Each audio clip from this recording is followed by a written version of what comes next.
Elia's row never liked diplomatic stations. Too sterile, too quiet, too many suits pretending not to be stressed as they smiled through the possibility of extinction.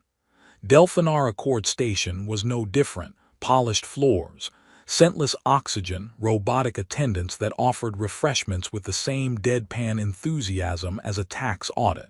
He had been on this orbiting coffin for 22 Earth Standard days.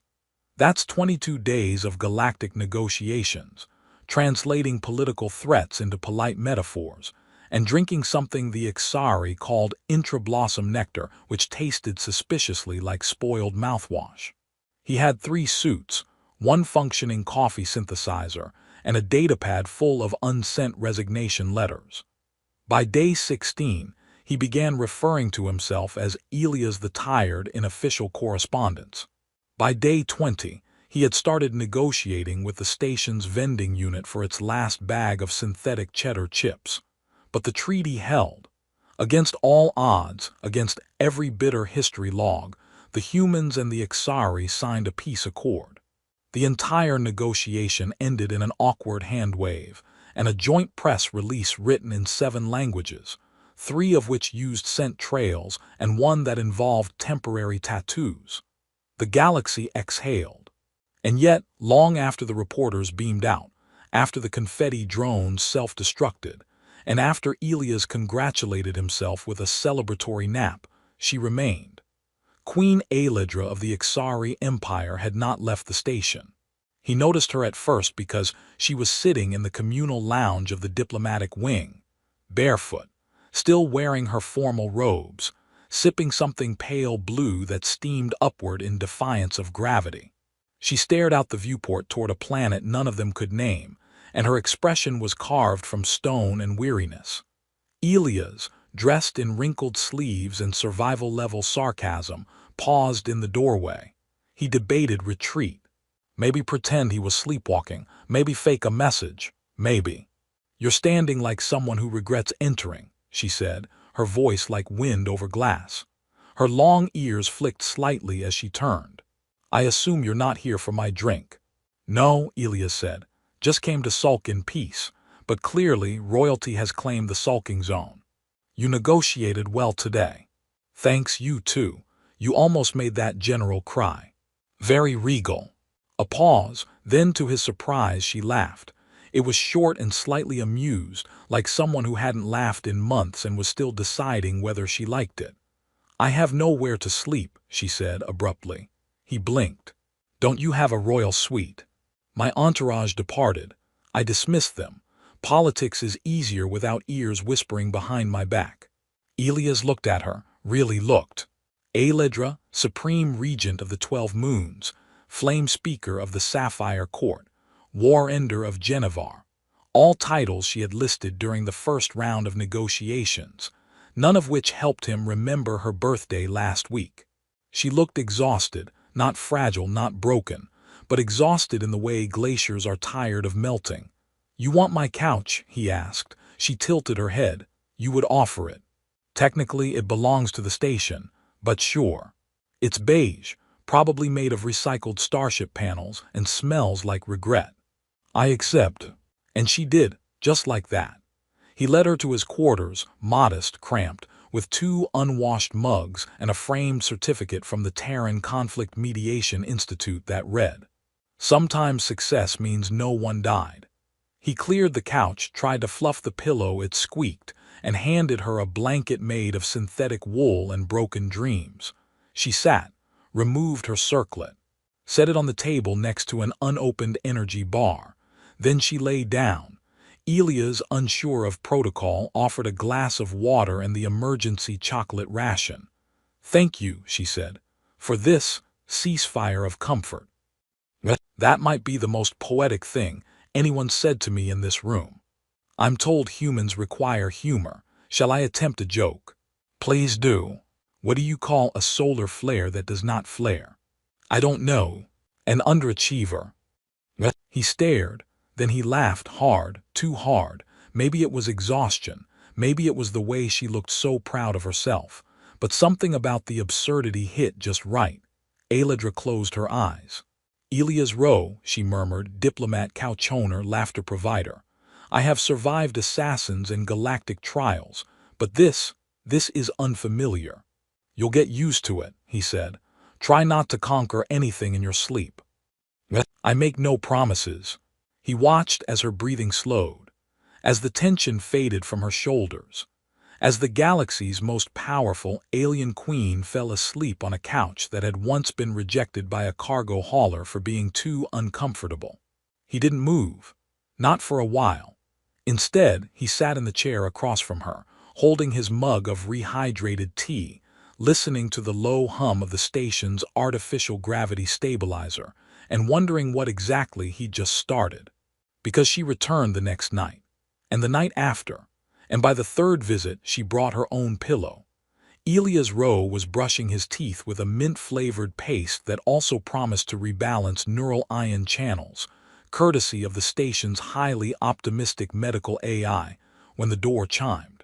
Again, third night in a row, he spat into the basin, checked his reflection, unshaven, unimpressive, uncertain, and opened the door.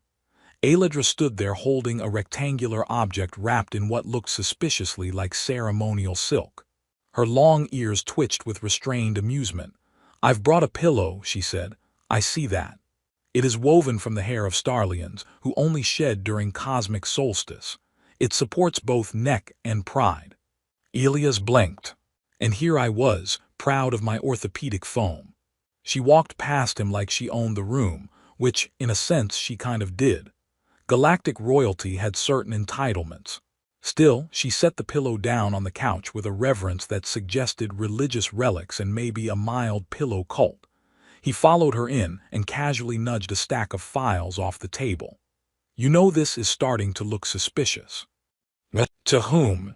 The cleaning bots mostly. They judge no one. They clean up acidic blood trails for diplomats. Right, so this is night 3. You're aware this is becoming a pattern. I am. And you're okay with that. I am. You're saying it like we're signing a sleep treaty. She raised a brow. Do humans not value consistency? Sure, we do. We just don't usually call it tradition after 72 hours. Aladra sat down, arranged her pillow with the precision of a neural surgeon, and pulled the blanket over herself. This was once tradition, Elias Rowe, she said. Before the moons fell silent, before my people forgot how to be people. You're getting poetic again. That means I need tea. He moved toward the kitchenette and activated the hydration port. It sputtered for a moment, coughed like an old man, then produced one mug of steaming, questionably legal tea. He returned, handed it to her, and sat across the room in his now-claimed thinking chair, which he'd named out of boredom. I read the myths, he said. The Ixari sleeping rites. Queens choosing companions for emotional resonance, trust, all very intimate. Do you object? No, I mean, most humans would use a spa weekend or possibly aggressive retail therapy. We use proximity. Silence, the warmth of shared breath. Sounds lovely, also slightly creepy if said too close to someone's ear. She sipped the tea. Her expression remained unreadable, but her ears twitched upward, which Elias had begun to interpret as amusement. My people are beginning to speculate, she said. About me. About us. Well, I'm flattered and vaguely terrified. Rumors have started circulating among the 12 moons. They say the Queen has rediscovered the ritual of the night bond. That sounds significantly more serious than I fell asleep on your couch. To the Ixari, nothing is more serious than sleep. Dreams are ancestral messages. Night is sacred. Your people must love naps. Only sanctioned ones. He rubbed his face. So, what does this mean for me politically? You might be declared a symbolic protector of royal vulnerability. That sounds like a fake award given at awkward galas. It comes with a sash. I hate this already. She set her mug down, and for a moment neither spoke. Outside the viewport, a cargo hauler drifted past, advertising a new energy drink with the slogan, "Zap your atoms awake." Do you wish me to stop? She asked. Elias looked at her, still in formal robes, still resting on a couch far beneath her station, still holding onto a pillow that cost more than his annual salary. "No," he said, "you can stay, but I'm putting a no political symbolism allowed sign on my door." "Understood." They fell into silence again, broken only by the distant hum of the station's pulse regulators and a single hiccup from the water recycler, which had been complaining about maintenance for weeks. "You snore," she said, not unkindly. "I do not. You sound like a dying ventilation duct." "I'm fairly certain that was the dying ventilation duct. I recorded it. Please don't share that with your counsel. They've already analyzed the frequency." "Oh stars." It matched a historical Ixari lullaby. "They've dubbed it the accordant grumble." He stared at her. She didn't smile, not exactly. But there was the smallest tilt at the corner of her mouth. "You're messing with me." "Perhaps." "That's cruel." "Perhaps." He leaned back in his chair and closed his eyes. "One of these days, I'll get you to laugh out loud." "You already have." "When?" "First night, you were wearing 2 different socks. They were both clean. One had a cat, the other had a binary pun. I stand by my choices." She shifted slightly, her voice softer now. "I had not rested in 208 rotations before I met you. That's a lot of insomnia. That's a lot of pretending." He opened his eyes. "You don't have to pretend here." She nodded and after a moment added, "Your couch is remarkably uncomfortable." "I know. And yet I sleep." He didn't reply, didn't need to. She closed her eyes. He remained awake a while longer, staring at the ceiling, wondering how long this strange ritual would continue, wondering why part of him didn't want it to end, wondering if anyone had ever fallen into something meaningful through nightly awkward silence and mismatched socks. The door chimed once more. He sat up, expecting someone. She didn't stir. He walked over and opened it. A cleaning bot hovered outside, holding a forgotten energy bar with the note, "Is this yours? It's been scanned for toxins and poor taste." Elias took it, nodded, closed the door. Then he whispered to no one in particular, "Yeah, this is definitely becoming a tradition." Elias Rowe entered the central dining hub of Delphinar Accord Station and immediately regretted it. A dozen diplomats, 3 mercenary liaisons, 1 sentient cloud in formal wear, and at least 6 different translation devices all turned toward him in quiet synchrony. Conversation ceased. A spoon clattered. A Drazani trade representative blinked both sets of eyelids in obvious judgment. He adjusted his collar, took a deep breath, and reached for a tray. Behind him, a Terran aide whispered, "That's him." "Yes," came the hushed reply, "the Queen's sleepmate. I heard he gave her a blanket made of earth goat fur." "Disgusting." "It's called wool." Elias pretended not to hear any of it, smiled at the robotic food dispenser, and tried to order his lunch with dignity. "Please select your nutrient preference," said the unit. "Something with minimal judgment." Processing sarcasm, rebooting interface. He sighed. A moment later, his tray was filled with a steaming synth cutlet, neon noodles, and a square of gelatin labeled dessert, optimistic. He turned to find a table and stopped cold.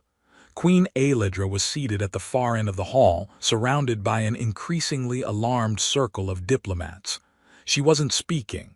She was just eating, with a fork, like a normal person, which in the case of a Ixari monarch was enough to send 3 senators into existential crisis.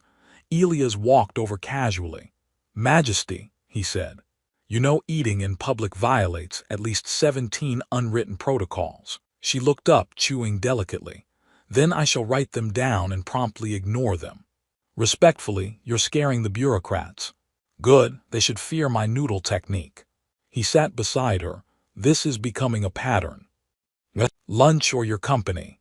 "Both." A Rulon ambassador seated nearby subtly turned on his diplomatic translator. The device coughed twice and projected a notification that read, "Warning. Subject's conversation includes informal bonding behavior." Elias leaned over. "You ever think we're just fueling the rumor machine?" Aeledra speared a cube of synth vegetable with all the grace of someone raised in a throne room and replied, "They require something to whisper. I prefer it be harmless truth over dangerous speculation." So you're saying this is strategic loitering. I'm saying I enjoy your presence, and if that disrupts the fragile egos of interstellar politics, all the better. Romantic. She took a sip of fluorescent blue liquid and said, without flinching, "Also, my aides are convinced you've hexed me with human comfort. I'm not denying that. I do have a very persuasive tea selection." Outside the window, a fleet of Ixari envoy vessels glided past, their hulls rippling with bioluminescent insignias. One of them, Elias noticed, had a new design, two figures reclining under a crescent moon. He pointed. "Is that us?" She didn't even turn. The Ministry of Symbolism has been unusually productive. "And how do you feel about that?" "I asked them to make the ears longer." "That's terrifying." "It's tradition." Later that evening, as the station dimmed its corridor lights to simulate a sunset, Elias returned to his quarters to find a small delegation of Ixari courtiers waiting politely outside his door. He paused. Can I help you?" The tallest one bowed with exaggerated formality. "Honored Elias Rowe, I am CHNAR, third whisper of the Queen's inner flame." "That sounds highly flammable. We have come to observe." "Observe what?" "The ritual of return." He blinked. "The what?" Behind them, Aeledra approached, now in simple robes, her expression unreadable. "They wish to witness my arrival, to ensure I am not under duress." "Are you?" "No, but I enjoy making them nervous." CHNAR cleared his throat. "We request only 30 seconds of observation, for historical documentation and ceremonial transcription." Elias opened his door and gestured grandly. "Welcome to my state-of-the-art diplomatic lounge. Please ignore the socks." They entered, 4 courtiers in total, recording devices discreetly humming. Aeledra moved past them with casual confidence, retrieved her Starlian pillow from under the couch, and placed it with quiet reverence. One of the courtiers whispered, "She even fluffs it herself." Another nodded solemnly, "The ritual is true." Elias sat in his chair, crossed his arms. "Should I light incense or read poetry?" CHNAR made a note on his datapad. "That will not be necessary." 30 seconds passed. The courtiers bowed once more and exited. Elias locked the door behind them and turned. "That was weird." "They mean well," Aeledra said, curling beneath the blanket. "But they confuse trust with performance." "You don't." "I perform nothing here. Not even when you pretend to like my tea. That is the greatest performance of all." He tossed a pillow at her. She caught it mid-air and laughed, short, real, unguarded. Outside, the station's gravity stabilizer hiccuped again, and a nearby maintenance bot beeped apologetically from within the wall. "I heard," Elias said, "that 2 more planetary dignitaries asked to copy your custom. One of them brought his own couch. Then we are contagious. Could be worse, could be a plague of foot massages." She smiled into the pillow. He dimmed the lights. She whispered, "You're part of something now, Elias Rowe." He replied, "If it involves more food and less paperwork, I'm in." She said nothing more. The hum of the station surrounded them. Silence stretched comfortably between them like an old quilt. And in that silence, across stars and history, something very old, something nearly forgotten, began to stir again. Elias Rowe was halfway through his 3rd cup of synthetic chai, and a document titled Addendum 14B, Revised Protocols for Multispecies Diplomatic Slumber Traditions, when his datapad buzzed with a red alert.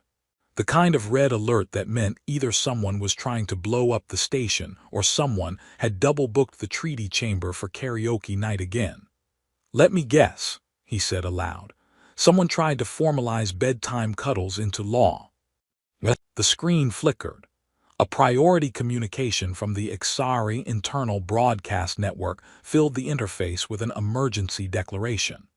Royal deviation from ceremonial purity has reached unsanctioned intimacy levels. Countermeasure protocols authorized. Target, Queen Alidra. Threat classification, cultural integrity compromise. Elias spat his chai. He bolted upright, grabbed his coat, then put it back because it was the one with the ketchup stain from Tuesday. He grabbed the cleaner coat. Ran. The corridors of Delphinar Accord Station were unusually quiet, which was never a good sign. Quiet on a diplomatic station usually meant someone was planning something loud. He reached Alidra's temporary quarters, assigned to her 3 weeks after she stopped using them, and found her calmly sipping morning infusion tea that, according to her, was made from fermented lunar moss and tasted like dignity. "They've issued a countermeasure protocol," he said. "I'm aware," she replied. "You're not worried." "I'm annoyed. They sent me a ceremonial warning via dream relay last night. It interrupted a rather satisfying dream involving your vending unit losing sentience and begging for forgiveness. They're accusing you of cultural deviation.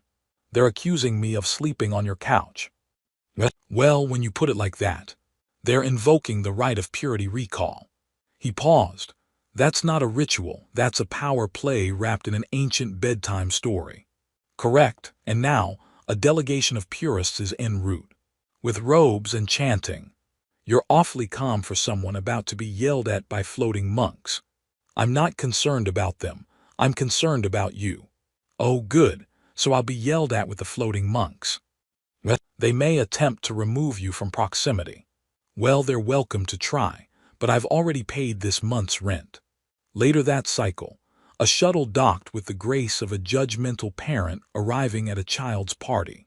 12 figures emerged, tall, draped in ceremonial finery, faces hidden behind veils of glowing lattice. One of them carried a staff that emitted a low humming noise clearly designed to intimidate nervous bureaucrats. The leader of the group approached the central hall, where Elias and Alidra waited on mismatched chairs. "We are the keepers of the veiled night," the figure intoned. "We have come to extract the queen from the snare of sentimental degradation." Elias raised a hand. "Quick question, are you open to negotiation, or is this more of a scream and kidnap situation?" The lead keeper hesitated. "We are open to ceremonial rebuttal." Alidra stood. "Then allow me to rebut." She walked to the center of the chamber and placed her Starlian pillow on the floor like a battle standard. Then, very deliberately, she sat upon it. The keepers murmured. One of them dropped a chant scroll. "This is blasphemy," one hissed. "This is tradition," Alidra replied, voice clear. "Older than your chants, older than your lattices. Queens of Ixar once chose trust over throne, and I have chosen." Elias whispered. "Do I get to say something here, or do I just stand and look emotionally supportive?" "Emotionally supportive," she whispered back, "but with good posture." He straightened his spine. One of the younger keepers stepped forward, face partially visible. "The Queen's actions have ignited something unexpected among the people. Civilian dream records show increased resonance, emotional clarity, voluntary vulnerability. You may be triggering cultural memory." Elias frowned. "That's good, right? Sounds good." The leader was silent for a long moment. "Then this defies current structures. Such change invites instability." Alidra nodded, "Then let it." The keepers left without fanfare.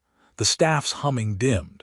Their robes trailed disappointment and uncertainty behind them. That evening, Elias found himself leaning against the window, watching distant freighters pass. Alidra approached with 2 cups of tea, hers mossy, his with extra sugar. "They're not done, you know," he said. "No, but neither are we." "I never thought I'd be the cause of an interstellar cultural shift. I thought, at most, I'd cause a mild scandal and maybe get a sandwich named after me." "I could name one for you," she offered. "The diplomatic loaf." "Too late. I'm printing that on business cards." She settled onto the couch. He turned to her. "Why me?" Her response was simple. "You did not ask me to be a queen. You offered me silence. Accidental silence. I was trying to sneak out for snacks. But you did not speak, and in that space I was not required to perform." He didn't respond for a moment. Then, You know, if they revoke your crown, I've got a spare toothbrush and a couch-shaped throne. I will rule from blanket and sarcasm. And tea, don't forget the tea. Never. That night the stars seemed brighter through the window. The galaxy hadn't changed. Not yet, but it was listening. And in the quiet between laughter and resistance, something ancient began to wake, something soft and real and infinitely hard to legislate. Elias Rowe stood in front of a galactic broadcast console, blinking into the eyes of 17 trillion potential viewers. The diplomatic media network had, in its infinite wisdom, decided to resolve the recent Exari cultural crisis not with formal negotiation, but with a live Q&A session. "This is ridiculous," he muttered. Queen Alidra sat beside him, serene, holding a cup of steamless tea that probably tasted like the color indigo. "You are the man who housed a monarch on a couch designed for failed naps. You now embody the spirit of post-war intimacy diplomacy. That's not a real thing. It is now." The Ministry of Emotional Doctrine voted unanimously, after snacks. The lights blinked. A small orb hovered before them. The moderator, a holographic AI shaped like a floating eyeglass, spoke with unnecessary enthusiasm. "Welcome to United Frontlines, Peace and Pillows, brought to you by Interstellar Accord Media. We begin with a question from the Zelari cluster. Is the ritual of night bond a clever political metaphor or just two people being weird?" Elias leaned into the mic. "Yes." Alidra added, "We are not mutually exclusive to metaphor or weirdness." Next question. "Do you plan to institutionalize this sleeping arrangement?" "No," Elias said, "but we're open to franchising." A ping from the moderator signaled another query. "Ambassador Rowe, the Exari public has started referring to you as Dream Warden. Is this your official title now?" "Only if I get a cape." "You already have one," Alidra said. "It's in your closet." "That's a bathrobe. A multifunctional garment." The audience feed roared with approval.